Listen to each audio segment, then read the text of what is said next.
Le Singlecast vous est présenté par La Route des Roms, le spécialiste du rhum antillais sur Internet. Rhum Bocaïdou.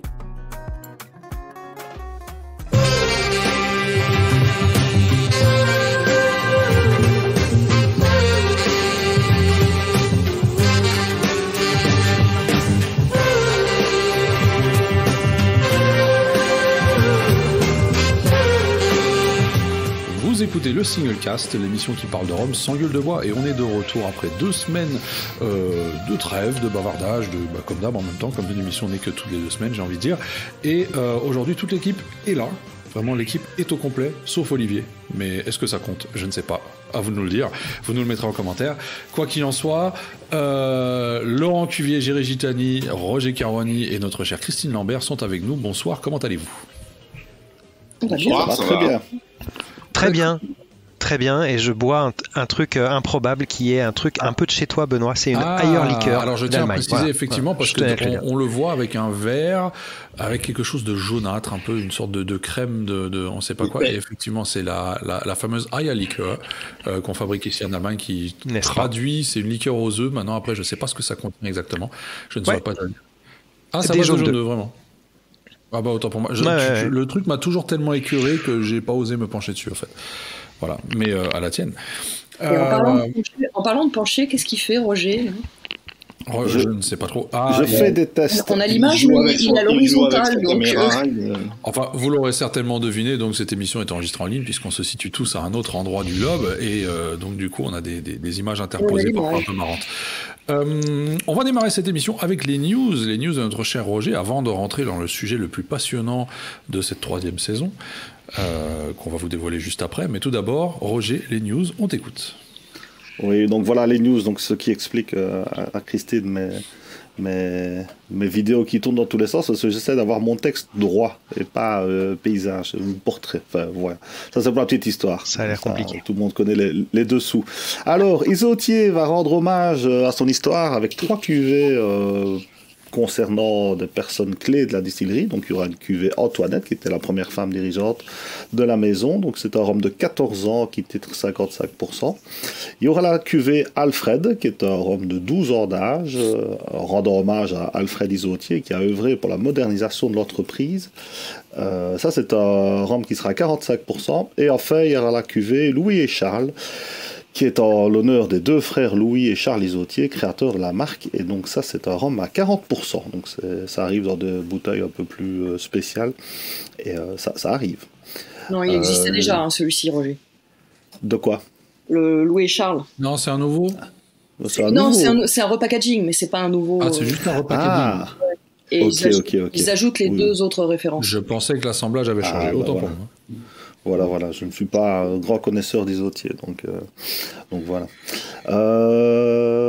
Ça, James va sortir 4 embouteillages en mode Black Bottle, comme Vélier, donc ils peignent leur bouteille en noir, mais ils gardent la bouteille Ça, James, donc je ne sais pas si ça a un lien, mais on verra si ça marche mieux ou pas. Et donc ce sera des brutes de fût millésimés, donc le premier arrive au Rumfest Bordeaux, je pense, c'est un 2001, qui est limité à 3500 bouteilles. Il y aura un autre qui sortira pour le Whisky Live, et enfin 2 autres un peu plus tard dans l'année en 2023. Donc le premier est en 2001, les autres seront en 2005, 2006 et 2007. Et tout ça arrive étalé sur X mois. Mais pas dans cet ordre-là, hein, Roger. Non, je pense pas que c'est dans ce ordre-là. On commence par le 2001, ça c'est sûr. Oui, ensuite le 2007, ensuite le 2006 et puis le voilà. Parce que c'est censé faire 1765, l'année de création de Saint James.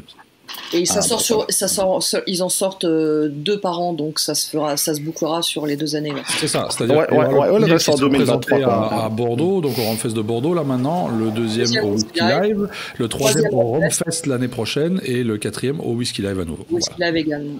Voilà, de quoi un petit peu occuper sa James pour les 2 prochaines années. Foursquare a lancé un nouvel embouteillage issu d'une sélection de fûts exceptionnels.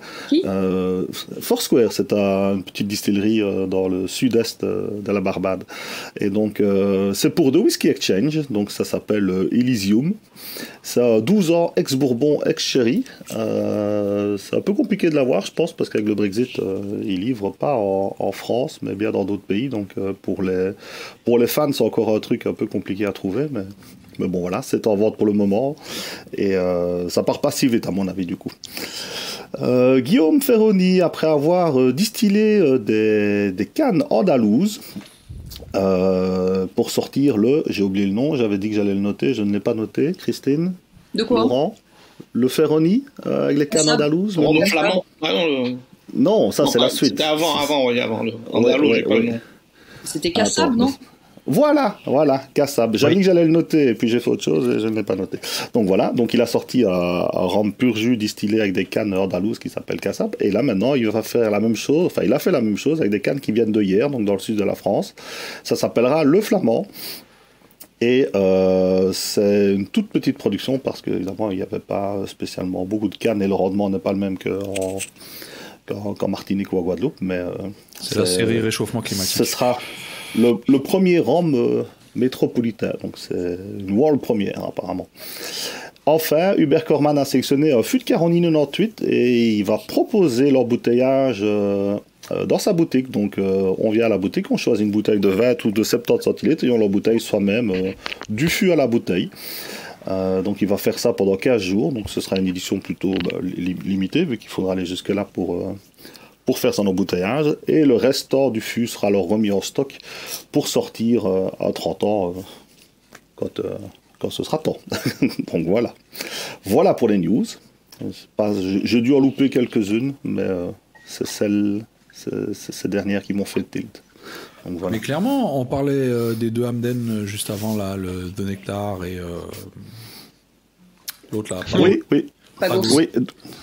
Oui, Pagos, oui, bon, voilà, quoi. Ça, c'est pas mauvais, mais c'est pas non plus top. Mais je crois que j'en avais déjà parlé dans une news. Buvable, écoute, j'ai trouvé ça franchement buvable. Ah oui, non, c'est buvable. Maintenant, l'intérêt, je sais pas. Il manque un truc, peut-être en termes de goût, mais je trouvais ça buvable. Ah oui, non, c'est pas mauvais. C'est pas comme les deux Clairet que j'ai vraiment pas aimé. Le Pagos, c'est pas mauvais. Maintenant, est-ce qu'il apporte vraiment quelque chose? Je ne sais pas. Voilà, ça c'est une question de goût. Et le Hamden de Nectar, je n'ai pas goûté. Tu en as de la chance. Ah ben écoute, ça c'est fait. Pour en venir donc au grand sujet d'aujourd'hui, donc je vous ai promis un sujet passionnant, probablement le plus passionnant de cette troisième saison et d'un des derniers épisodes d'ailleurs de cette troisième saison du Single Cast. Aujourd'hui, nous allons parler rhum et cuisine, et c'est là que va intervenir notre cher Géry Gitani en tout premier, puisque c'est clairement son sujet de prédilection. Je veux dire, s'il y a bien une personne parmi nous qui est connue pour faire la cuisine, même si on mange tous, j'ai envie de dire, ça sera bien lui. Et Géry, on t'a pas beaucoup entendu depuis le début de cette émission, mais on va te poser la question. Le rhum et la cuisine, est-ce que tu te sers beaucoup du rhum dans la cuisine? Déjà, avant de commencer. Est-ce que tu cuisines beaucoup au rhum? Je me sers du rhum régulièrement dans la cuisine. Mais pour commencer, je vais juste vous citer un petit éloge qu'avait fait Paul Reboux, que vous connaissez tous, hein, bien sûr. Il y a un journaliste, enfin un écrivain plutôt, mais qui était aussi critique gastronomique, et qui, au moment de l'exposition coloniale de 1931, avait fait l'éloge suivant en disant, alors je vais lire, hein, c'est pas très long: l'utilisation du rhum dans la cuisine, elle est presque sans limite. Un petit verre de rhum fait merveille dans un bœuf mode, par exemple. Une matelote ou bien une sauce américaine s'accommode savoureusement avec un peu de rhum qui leur donne une je ne sais quelle saveur plus fine, plus relevée, plus aromatique que celle qu'on obtient seulement par de la fine champagne, ou encore moins avec du whisky. Voilà, donc pour lancer un petit peu le sujet. Alors c'est vrai que moi je cuisine régulièrement et que j'utilise le rhum dans certains plats. Alors souvent quand on parle de rhum et de cuisine, on va penser baba au rhum, on va penser crêpes, on va penser banane flambée, voilà les choses comme ça. Vous savez comment le baba au rhum il est né d'ailleurs, hein, vous tous. Non, bien sûr. Nos auditeurs ne le savent peut-être pas. Nous, absolument on le sait, pas. Mais peut-être pas les auditeurs. C'était le roi de Pologne qui était à Nancy et qui avait un kouglof qui était trop sec et il a imbibé avec du rhum. Et voilà, est née l'idée du baba au rhum comme ça.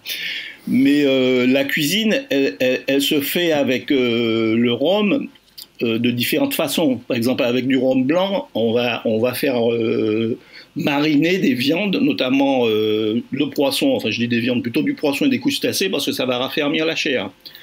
On va utiliser un rhum ambré plus facilement pour faire une cuisine pour lier, par exemple, la pâte à crêpes, par exemple. On va utiliser du rhum ambré.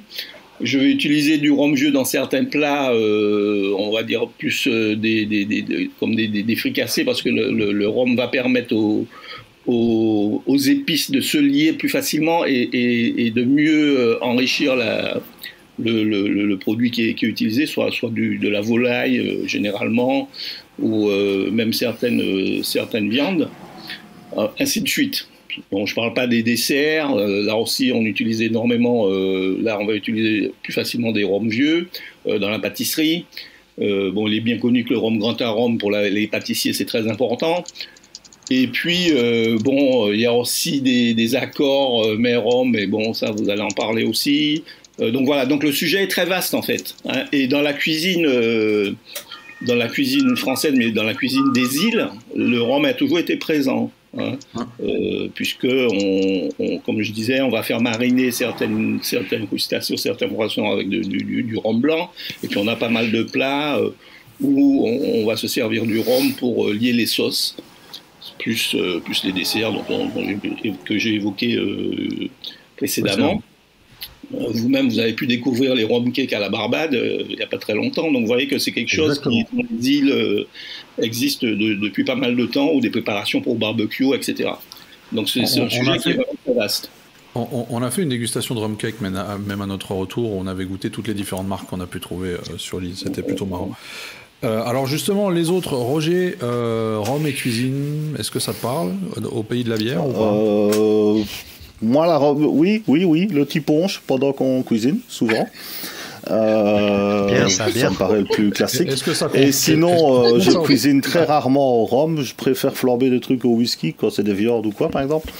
Le seul truc que j'ai essayé une fois, c'était des moules au barbecue, et on flambe tout ça au Wamden. Ça fait une flamme vert fluo, violet mauve. Enfin, il faut être très loin, mais du coup, c'est très bon. Le rhum, c'est pour le côté feu d'artifice. Voilà, c'est pour un peu impressionner les convives. Après, ça pue la... T'as des moules qui sortent l'ananas, quoi. Donc, ouais, ça fait un peu.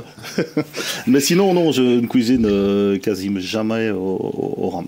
Donc, et toi, Christine? Donc voilà. Alors, la pâtisserie, oui. Clairement, dans la pâtisserie, il y a très souvent de l'alcool, pas forcément du rhum, mais de l'alcool, c'est clair. Et pour le coup, moi, j'affinerais par rapport à. Tu pâtisses beaucoup? Pardon? Tu pâtisses beaucoup? Oui, d'une manière générale, je fais beaucoup la cuisine et beaucoup la pâtisserie. Ouais. D'accord, ok. C'est une face cachée qu'on ne connaît pas de toi, justement. Tout à fait. Parce que je ne poste pas mes trucs. Oh, si, quand même, remarque un peu. Et donc, j'affinerais par rapport à ce que disait Géry, j'affinerais un peu parce que pour ce qui est du rhum, alors effectivement, les grands classiques, la pâtisserie. Hein. Tu disais le baba, la pâte à crêpes, mais aussi les cannelés. Certains flans, des crèmes, les gaufres, absolument. Mais en revanche, plutôt que de dire je prendrais un rhum blanc pour les marinades, un rhum ambré pour ceci, etc. Moi, je dirais que pour la pâtisserie, le plus important, c'est d'avoir un rhum qui a suffisamment d'ester, qui a suffisamment de goût. Parce que si tu achètes un Bacardi de 3 ans et que tu le mets dans ta pâte à crêpes, excuse-moi, ça sert pas à grand-chose, quoi. Ça fera rien du tout. Quoi. Tu auras de l'alcool, mais si, tu n'auras pas de goût, tu auras de l'alcool. Et si tu en mets en petite quantité seulement, l'alcool partira à la cuisson, donc tu n'auras absolument rien. Autant aromatiser tes crêpes à la cristalline, tu vois, ça sert à rien. Donc, mais c'est pour ça que j'ai dit que la pâtisserie utilisait beaucoup les rhums d'antarome, qui est effectivement un gros consommateur de ce rhum. Exactement, en fait. Exactement. Pour tout ce qui est pâtisserie, moi, c'est plutôt du coup des rhums relativement lourds, entre guillemets. Et je suis désolée, on n'a rien inventé de mieux que le Negrita pour la pâtisserie. Donc, tout le monde peut se moquer, mais c'est fait pour. Il y a du grand arôme dans le Negrita. Bien sûr. Donc tu vas plutôt sur ces rhums-là. Et j'affinerai aussi en fonction du degré. Parce que d'expérience, toutes les préparations un peu fragiles, tu vois, comme par exemple les marinades pour les fruits ou pour les poissons, etc. Si tu mets un rhum à trop haut degré, tu le cuis en un rien de temps. Tu cuis ton poisson en un rien de temps et ça n'a pas. Alors même si de toute façon il faut faire ça sur des temps de marinade très très courts, toi tu n'utilises pas du distillat, clairement. Tu vas plutôt aller sur des rhums moi je prends plutôt sur des rhums blancs à 40 degrés pour ça. 40. Donc en faisant très attention. Oui. Tu as parfaitement raison, parce que c'est fait pour aromatiser, pas pour cuire, donc tu n'as pas besoin d'être à des degrés très élevés. C'est pour ça que dans la cuisine en cuisson, on va mettre plutôt un rhum vieux autour de 40 degrés, justement, pour lier bien la sauce sans que le rhum prenne le dessus. Et que ça... Voilà. Et après, moi, j'ai le petit truc imparable, parce que souvent, justement, tu te dis que, tu as perdu quand même une partie des arômes à la cuisson, ce qui est logique. Encore que tout dépend des quantités de rhum que tu mets dedans. Hein. La fameuse recette de la pâte à crêpes comment s'appelait ce cuisinier là Non, il mettait de la bière dedans aussi. Oui, il y avait de la bière, il y avait du pastis, il y avait du rhum. Du pastis, mais ne connais pas, j'ai refait cette recette sur les instructions, puisque la vidéo est visible sur le site de l'INA. Et sincèrement, au bout de 2 crêpes, j'étais ronde comme une queue de pêche. Je nageais le crawl sur la poêle à un endroit où j'avais pas pied dans le salon. C'était l'horreur totale. C'était pas la recette de Raymond Oliver? Oui, c'est ça. T'as une gueule de bois le lendemain avec 2 crêpes. C'était monstrueux. Donc plus jamais. C'est un truc dangereux. Hein. J'aimais bien les proportions. Hein. Ah oui. Très précise. Le gars, il vide la bouteille dans le truc, quoi. Je le voyais, mais en revanche, il y a pour y aller avec modération et raffinement et efficacité, il y a un truc imparable qui est le petit vaporisateur. Et vaporiser votre rhum sur les crêpes une fois faites, au lieu de le mettre dans la pâte, ou sur les gaufres, ou sur la préparation cuisinée, là, parfait. Absolument parfait. Vous détruisez absolument rien à la cuisson. Ce qu'on fait quand même un peu quand on flambe, par exemple, on détruit une grande partie des arômes, tu vois. C'est un peu mécanique, quoi. Donc, ok. Voilà. Et Laurent, toi alors? Bah écoute, moi je suis un peu comme Roger, j'avais compris le rhum dans la cuisine. Bah oui, il m'arrive de boire du rhum dans la pièce où je cuisine par ailleurs, mais c'est à peu près tout. Non, j'avoue que je cuisine pas avec du rhum et que par ailleurs dans les pâtisseries, j'aime pas trop ça même, je dirais. Parce que, alors sauf les rum cakes, ça je suis d'accord. Comme nous tous, je pense que j'ai pris à peu près 18 kilos à cause des rum cakes. Sans rhum, ça, mais sinon, bête, quoi. Ça perd de son origine. Un cake. Voilà. Non, moi par exemple, j'aime pas du tout ça dans les crêpes parce que c'est con, mais j'aime bien le goût de la crêpe, de la pâte à crêpes cuite. C'est-à-dire que une beurre sucre, moi, faut que j'ai le goût de enfin voilà, faut que ce soit une belle association. Et pour moi, le rhum, même s'il y en a qu'un peu, va devenir trop fort dans l'association et va manger le reste. Bon, évidemment, il y a des trucs on peut pas s'en passer, des cannelés. J'étais encore à Bordeaux il y a pas longtemps. En fait, tu préfères le cannelé sans rhum. J'ai évidemment aussi, ramené des cannelés. Non, mais qu'est-ce que je viens de dire? Il m'écoute pas. Donc voilà, non, je cuisine très peu avec du rhum. Par contre, je me suis plus posé la question, moi, des associations, ouais. Du food pairing avec le rhum plutôt que la cuisine. C'est vrai que depuis quelques années, c'est voilà, tendance. C'est un peu à la mode, donc. Tu as justement avant même que ce soit tendance, il faut rappeler qu'aux Antilles, par exemple, on prenait toujours le petit punch avec des acras ou du boudin. Donc c'était déjà du food pairing. Il y avait déjà du food pairing avant l'heure, ouais. Que ce soit à la mode. C'est ça. Bon, on va laisser Laurent nous donner ses... Mais alors justement, Laurent, oui, voilà, on sait que dans un de tes récents ouvrages, tu as publié... Il a flingué un ouvrage magnifique avec ses idées farfelues, mais c'était... Alors, est-ce que tu peux nous donner quelques idées farfelues de food pairing que tu as pu mettre en place ou que tu as pu... Alors, et surtout nous dire si tu les as expérimentés ou pas. Parce que si tu as juste écrit et que tu n'as jamais essayé, ça compte pas. Là, tu as intérêt à dire oui, excuse-moi, parce que sinon, c'est passé. J'ai tout essayé et plusieurs fois, évidemment. Est-ce que c'était bon? Non, alors... pas tout le temps, et c'est pour ça que j'ai pas mentionné ce qui était pas bon. Avant de partir dans des exemples farfelus ou un peu loufoques, moi j'aime bien l'idée du food pairing parce que de la même manière que avec le vin, ou on voit aussi de plus en plus avec la bière ou avec d'autres spiritueux, parce qu'il n'y a pas que le rhum. J'aime bien les quelques principes directeurs qui font que on a des réflexes et parfois il faut aller à l'encontre de ces réflexes naturels pour justement trouver des trucs plus intéressants. Alors un des premiers réflexes, mais on en a déjà parlé avec sur la pâtisserie, c'est qu'on a plutôt un réflexe sucré avec le rhum. Plutôt sur et ça peut être très bien, mais plutôt sur des desserts, sur de la glace, avec du chocolat. Moi, je me suis fait des associations hyper bonnes de tout juste carré de chocolat 75 avec un bon rhum agricole vieux. Et parfois, je me suis vraiment régalé. Et c'était pas juste le 1 plus 1, c'est-à-dire que ça crée vraiment quelque chose de nouveau. Donc ça, c'est tout bête, mais c'est intéressant.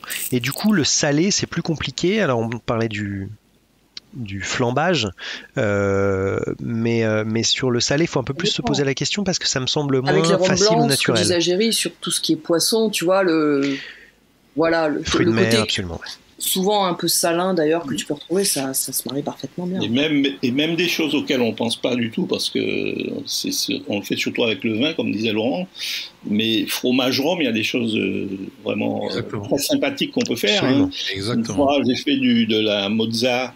Des petites boules de mozzarella avec un citron vert râpé dessus, avec un rhum blanc, c'est magnifique. Mais on ne pense pas à ces choses-là. Pour la petite anecdote, le tout premier Caroni que j'ai bu de ma vie, c'était dans un pairing fromage rhum, justement. Et c'était dans un restaurant à Milan où je tenais à goûter ce verre de Caroni à l'époque qui était à la carte encore. Donc faut bien s'imaginer.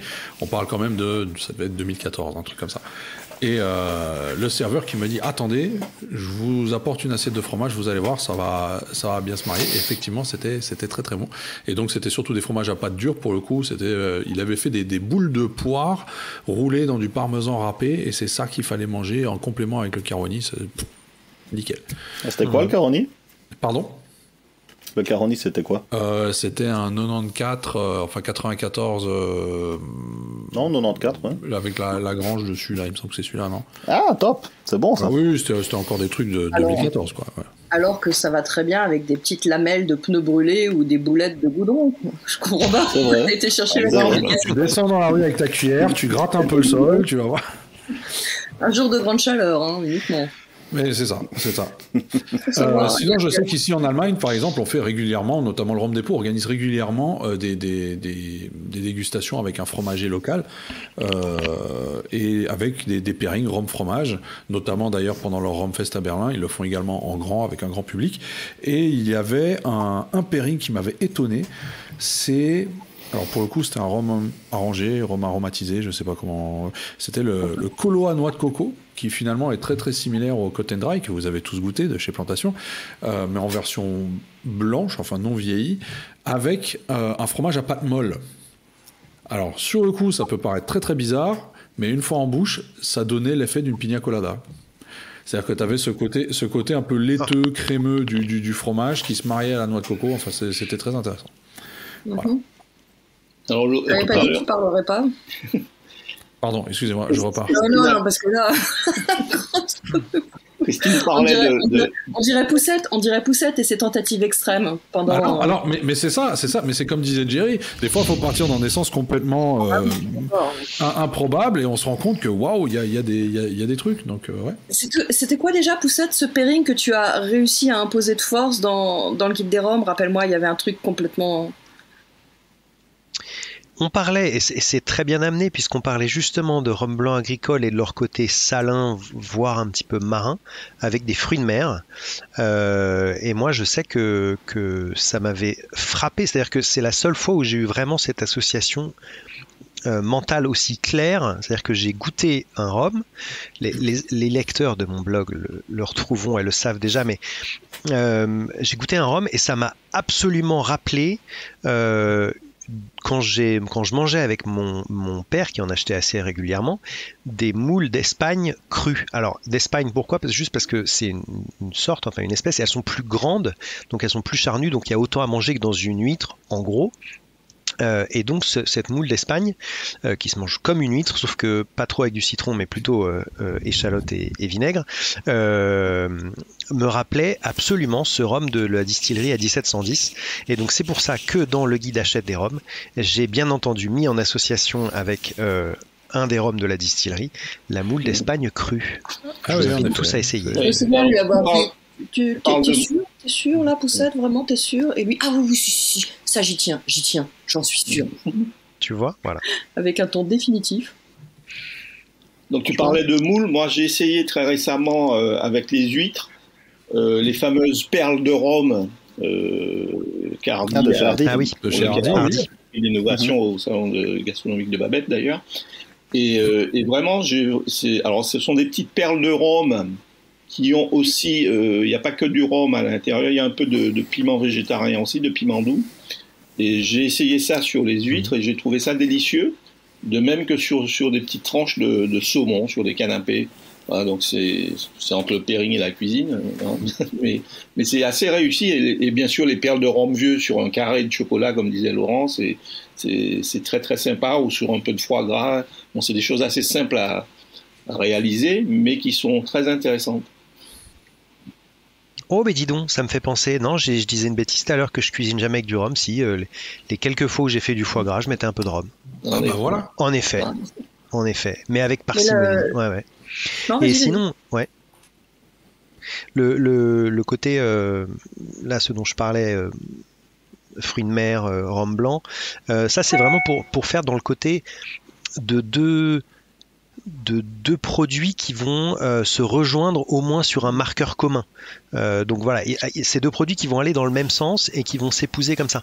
Et ça, c'est assez naturel et on peut imaginer pas mal de choses qui peuvent bien aller les unes avec les autres.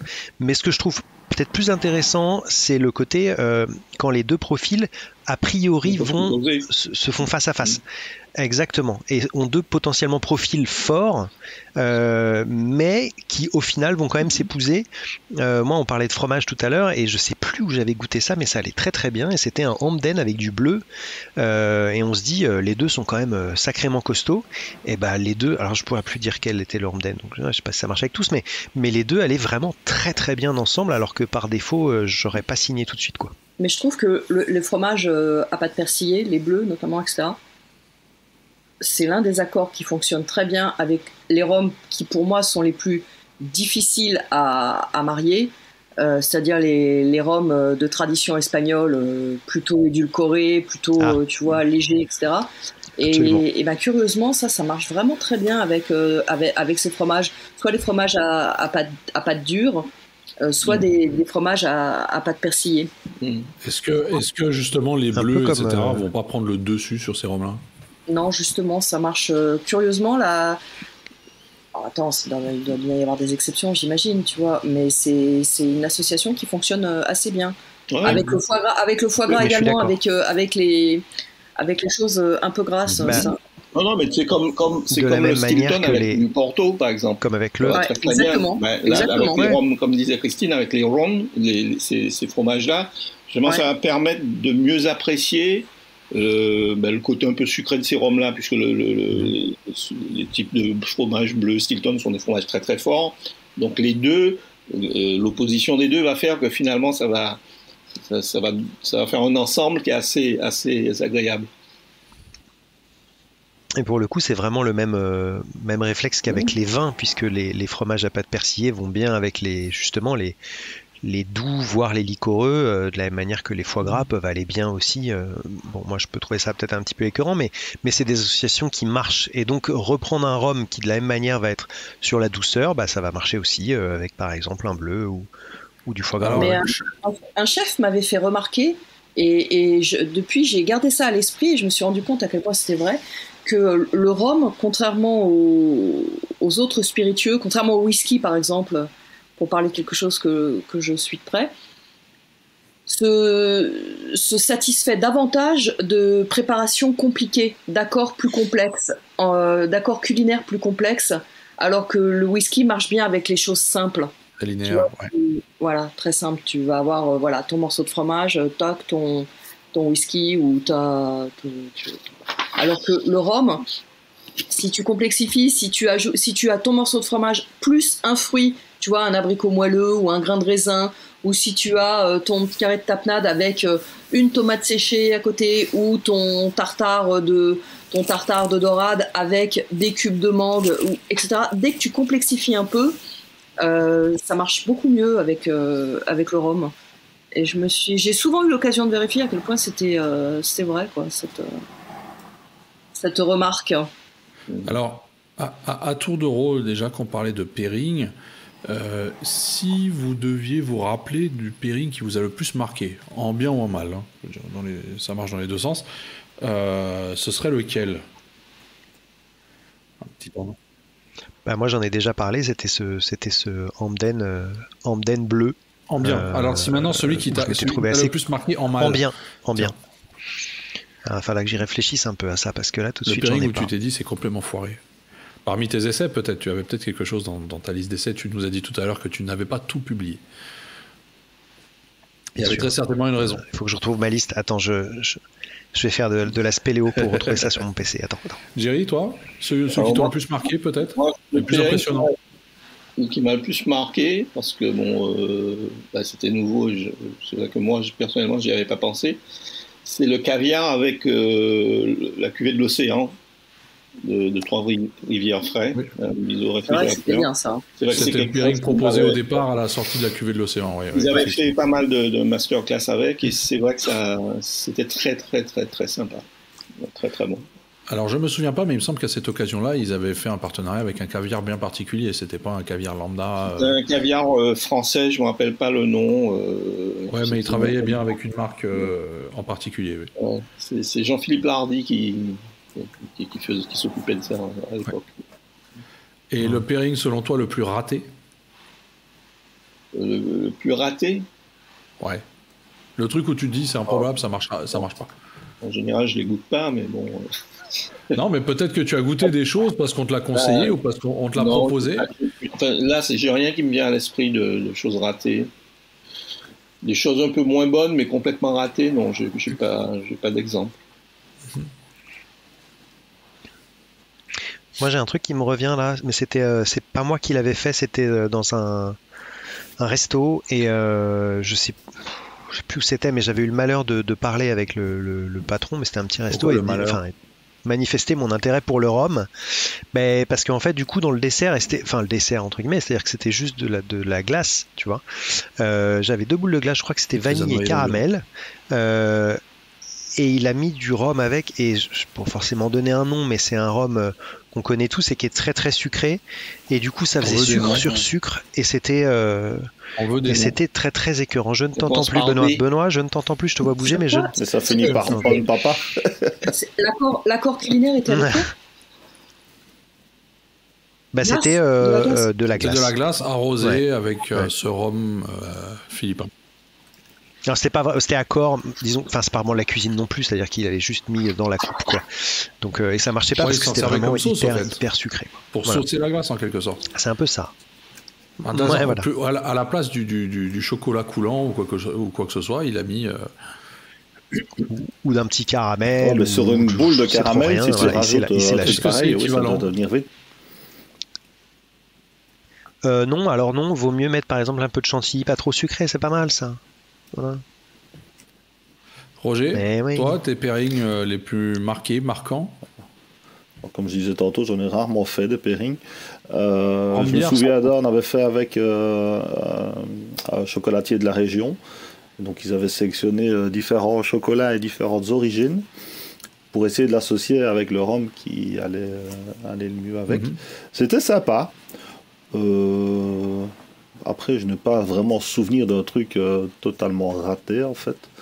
Donc, j'irai lire sur le blog de Laurent. Je vous ferai un retour la semaine prochaine. Un retour du retour. Christine, toi? J'ai pas de souvenir, en réalité. C'est pas... comment dire... Les pairings, moi, c'est pas ce que je préfère, d'une manière générale. Je préfère garder les spiritueux en dégustation... ou alors les incorporer à dose vraiment homéopathique par petites touches, dans la cuisine plutôt que de les consommer en même temps que les plats. Mais effectivement, il m'est arrivé d'être 9 fois sur 10, on va dire que c'est quelconque. C'est rarement franchement raté. 9 fois sur 10, c'est quelconque. Et puis, 1 fois sur 10, c'est brillantissime, c'est vrai. Hein, mais je vais pas pouvoir te citer... tu vois, Géry m'a rappelé qu'effectivement, le caviar cuvée de l'océan, c'était sublime.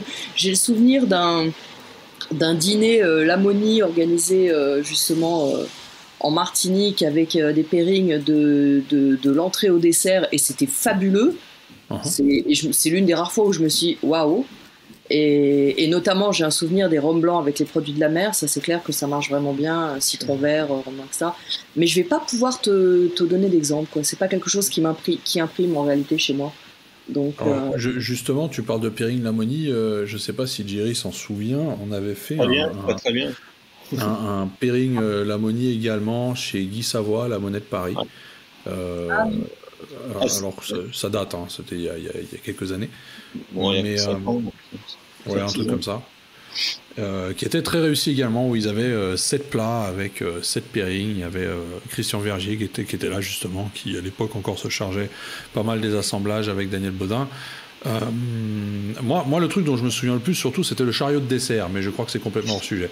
Voilà, mais il y avait un énorme chariot de dessert à volonté. Il y avait des desserts au rhum. Il y avait des desserts au rhum, mais il y avait je sais pas, une dizaine de desserts différents. C'était plein de petites mignonnettes comme ça, et on n'arrêtait pas. Voilà,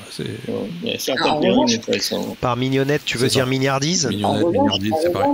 Ok. J'ai un souvenir, mais totalement bluffant également, d'un dîner Bologne à Paris qui était fait avec ce jeune chef antillais, Jean-Renier Leriche, pardon. Désolée d'avoir écorché. Et d'abord, la cuisine était remarquable, les pairings étaient remarquables, mais c'est surtout qu'en fait, il avait incorporé également dans ses préparations et dans des choses d'une simplicité. Pour le coup, là, je me contredis avec ce que j'ai dit tout à l'heure, mais et notamment, il avait fait une mayonnaise sans œufs, je crois, une mayonnaise végane, mais avec du rhum vieux, en incorporant du rhum vieux, pas du tout du rhum blanc. C'était extraordinaire. Avec les acras, c'était extraordinaire. Cette petite il a remplacé le jaune d'œuf par du Nescafé Laurent, tranquille. Ah. Si, ça s'en rapproche un peu. Je vais essayer de faire de la mayo avec, tiens. Alors, justement, on a parlé du rhum avec ou dans la nourriture, mais à l'inverse, est-ce qu'on peut parler de la nourriture dans le rhum? Et c'est là que ça se corse. Oui, exactement. Oh, tu veux parler des rhums cuisinés? Par exemple, on a c'est ce qu'on appelle les rhums la compagnie des aides, qui est également une tendance. Hein, je veux dire, c'est pas. Pour le coup, je ne pense pas que ça soit quelque chose d'ancestral. Jerry me corrigera, puisque lui était certainement là à la création de la recette. Mais ce sont des trucs, il me semble quand même, qui sont assez récents, les rhums cuisinés, non? Bah, les seuls que je connaisse, c'est Malorum, puisque les autres, c'est des rhums arrangés, etc. Mais eux, ils ont ce côté, ils cuisinent vraiment les ingrédients, qui ne sont pas d'ailleurs forcément que sucrés, pour les incorporer dans le rhum. Alors, ils avaient fait leur coup d'éclat, entre guillemets, c'était avec le homard. Bleu de Bretagne. Absolument, que j'ai pas goûté, mais j'en ai entendu parler plusieurs fois, et j'ai entendu dire que c'était extrêmement prononcé en goût, et du coup que c'était pas mal et intéressant, mais t'en reprenais pas un deuxième tout de suite parce que c'était vraiment très très intense. Et c'est vrai que l'odeur c'est vraiment pas très désagréable au nez, très désagréable parce qu'on a le goût de la marée du homard. En bouche, ça rappelait un peu une soupe de poisson, un peu avec le goût du rhum. Bon, donc c'est vrai que c'est quelque chose qu'on boit pour l'expérience, mais c'est vrai que tu ne reprends pas un deuxième verre. Tu n'iras pas acheter la bouteille. Ouais. D'ailleurs, je crois qu'ils n'ont pas recommencé. Par contre, c'est vrai qu'ils cuisinent souvent leurs fruits. Par exemple, notamment, ils ont fait un banane flambée pour la boutique Christian de Montaguer. Exactement. C'est vrai qu'ils l'ont fait avec la recette dont Christian et moi faisons notre banane flambée, c'est-à-dire que la banane, on la fait revenir un tout petit peu dans du beurre. Après, on va mettre du sirop de batterie pour les caraméliser légèrement. Et on va râper un citron vert et de la cannelle. Et ensuite, on va faire flamber. Donc on leur a donné cette recette-là et ils ont réussi à faire une banane flambée liquide. En fait. Alors, juste pour information, le rhum au homard est toujours disponible sur leur site internet. Voilà. Ah ouais. Je le dis comme ça. Pour ceux que ça peut intéresser, la bouteille est à 89 €. Voilà. Mais la Compagnie des Indes avait fait quelque chose comme ça avec Alors la Compagnie des Indes avait fait un fat ou wash. je sais plus quoi là. Oui, c'est ça. Hein. Ils avaient fait ça pour mais c'était un boulet de avec canon. les restaurants Melt. C'était un des boulets de canon. En effet, c'était peut-être le 9. 9 ou le 7, je sais plus, et en effet ils avaient fait cette technique de cocktail, ils avaient récupéré la graisse de cuisson d'un barbecue texan là, de cette chaîne de resto, je sais pas si c'est une chaîne ou s'il y en a qu'un d'ailleurs, et ils l'avaient incorporé au rhum, à son blend habituel pour faire le boulet de canon, et ensuite ils l'avaient filtré. Et ça avait donné. Moi, je dois avouer que c'est un peu compliqué à boire comme ça. C'est-à-dire qu'il faut trouver un moment un peu particulier. C'est rigolo, mais après déguster comme ça, c'est un peu compliqué. À 9h du matin. Par contre, là, c'était. Il y avait non seulement le côté fumé habituel dans les boulets de canon, mais il y avait vraiment ce côté. Ton cerveau, il te disait qu'il y avait du gras dedans. Alors, je pense qu'il y avait effectivement pas de gras, mais il y avait vraiment ce côté gras de viande fumée. Et j'avais trouvé ça vraiment intéressant. Un de ceux qui m'a le plus frappé, le plus marqué. Bushfire de Mobar ou alors sur le Bushfire, t'as vraiment le côté barbecue fumé, barbecue et même sauce un peu barbecue. Enfin, alors que l'autre c'était vraiment le côté bœuf au barbecue fumé longtemps. Tu vois, pas comme sur un barbecue comme nous on fait machin, mais vraiment de s'est fermé avec la fumée, etc. Quoi. Smoked. Donc c'était vraiment intéressant. Ouais. Est-ce que vous avez d'autres exemples éventuellement de nourriture dans le rhum ? Je sais qu'on y fait macérer pas mal de choses, hein, même dans les îles, après pas que dans les îles françaises, de manière générale, mais c'est quand même rarement... Enfin, si on parle de rhum arrangé, on va parler de nourriture, puisque ce sont des fruits, généralement. Après, autre chose que des fruits ou des herbes, ça va être compliqué, je pense, de manière générale. Si, des animaux, parfois, on retrouve... Des chenilles, des chenilles, des serpents, des trucs comme ça. Des quoi ? Des crapauds. Anecdotiques. Des crapauds. Des oiseaux. Où ça ? Où est-ce que... Également. Bah, je crois que c'était une pie qui était tombée chez Bose dans son EOC numéro 2 là. Il m'avait raconté que c'était la première fois, je sais plus ce que c'était, c'était un canard, je crois qu'il avait balancé. Une histoire de canard, ouais, mais sur la version 2, je crois que c'est une ou Mockput ou je sais pas quoi. Oui, c'est ça. Parfois des hippopotames nains. C'est vrai. Quand ils volent et qui tombent, c'est cela. J'essaie de les faire rentrer dans la bouteille, hein, mais t'en as qu'un petit peu par bouteille. Après, si on considère également les Dunder, oui, on peut avoir des trucs un peu. Non mais là on s'égare. Bah, c'est toujours la nourriture. Ouais. Là, mais sinon, Benoît. T'as tes rhums allemands magnifiques. Alors certes, il n'y a sans doute pas les aliments dedans, les ingrédients ne sont mais qui ont des goûts. Je suppose, même si les marques prétendent le contraire. Ton rhum au popcorn. Un rhum au popcorn, rhum au dont tu étais ambassadeur. Rhum au brownie. Il y avait ça, il y y en a pas mal. Là, tu viens de perdre les 3 quarts de tes auditeurs. Pourquoi? Donc ça veut dire qu'il en reste un. Olivier, si tu nous écoutes, merci. Il y a ceux qui connaissent et il y a les autres. Hein, donc voilà, c'est triste à dire. Le pire, c'est que voilà, j'ai cru bien faire en vous envoyant des échantillons parce que c'était Noël et que je pensais que c'était dans l'ambiance. Mais tu as bien fait. Mais vous êtes juste des mécréants, c'est tout. Non, j'en ai goûté 2 sur 4. Mais non, moi ça m'a bien fait marrer. Une soirée avec des voisins, je leur ai tous fait sentir ça. Lesquels Brownie et popcorn que je connaissais déjà. Voilà. Alors, en toute objectivité, pour ce que c'est, je répète bien, pour ce que c'est, est-ce que c'est réussi? Non. Ben voilà. C'est quoi cette virulence? Si on aime les popcorn sucrés, bon, et pas trop loin. Oui, voilà, bien sûr. C'est vrai qu'il pourrait faire popcorn salé. Alors, figurez-vous quand même, je sais que là on s'éloigne complètement, mais la même société vient de sortir un autre produit pour l'été avec un design très féminin, un peu rose, voilà. Ils appellent ça le Vosé. Ouais, c'est l'assemblage vodka rosé, donc en fait t'as du goût de rosé, mais à 25 degrés. Un design pas très de bon, féminin.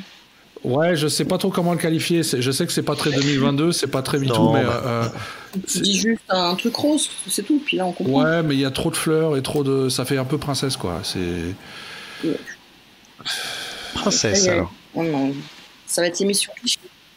Bon, en tout cas, si ça se trouve, ça va. Ah, mais je ça va pense que ça va fonctionner malgré fonctionner tout, très hein. certainement. Le légèrement teasing que tu fais sucré, déjà maintenant, moi, toi. Enfin voilà, c'est. Ah bah c'est sucré comme de la vodka ou du rosé finalement. Ouais, du c'est rosé logique. à 25 degrés avec un peu de sucre sur glace. Voilà, c'est tout. Et j'imagine bien des gens en soirée pendant l'été boire. Bah il va y Très avoir des noyés dans la très piscine, certainement. quoi. Enfin voilà. Je vois que malgré tout, on a quand même tenu 3 quarts Une d'heure petite avec ce sujet astuce passionnant. pour ceux qui ont des queues de langoustes dans leur congélateur, ceux d'entre vous qui ont encore ça, une petite astuce, quand vous faites des congés, vous mettez un tout petit peu de rhum blanc. Vous allez voir que ça va garder toutes les saveurs de la langouste. D'accord. Est-ce que ça marche avec les poissons panés? Genre fichté que. Après Milo. Ouais. Ouais. Fichtöpien. Non, on fait flamber le poisson pané, ça sera mieux. Ok, je vais essayer. Très bien. En tout cas, c'est maintenant que cette émission touche à sa fin. On tenait tout d'abord à vous remercier de nous suivre toutes les 2 semaines avec cette émission, de partager ça bien sûr avec vos amis. Je sais que certains runners nous écoutent pendant leur course, ce qui doit bien leur donner bien soif. Mais voilà, on est faim aussi cette dans fois-ci. ce cas-ci. Donc maintenant, quand vous aurez fini de courir en écoutant ce podcast, vous aurez très certainement faim. On vous souhaite d'ores et déjà un bon appétit si vous nous écoutez juste avant votre repas. Et on vous dit à dans 2 semaines avec une nouvelle émission. Voilà. Bah oui. Sur ce, À très vite. Bisous. Au revoir. Bye.